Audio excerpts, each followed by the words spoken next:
झरी काळेगाव फाट्यालगत असलेल्या टी पॉइंटवर 4 चाकी आणि दुचाकीची समोरासमोर धडक होऊन 3 जण जागीच ठार झाल्याची घटना शनिवारी 11 तारखेला 2 वाजेच्या सुमारास घडली।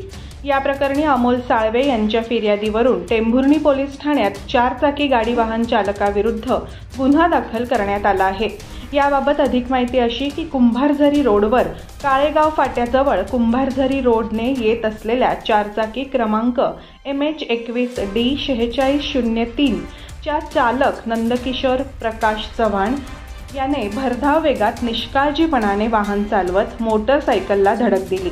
यामध्ये मोटरसायकलवर असलेले विजय संतोष बोर्डे वय वर्ष 24, सुभाष रोहन वानखेडे वय वर्ष 24 तर सूरज गौतम दांडगे वय वर्ष 17 राहणार टेंभुर्णी या तिघांच्या डोक्याला जबर मार लागल्यामुळे ते मरण पावले।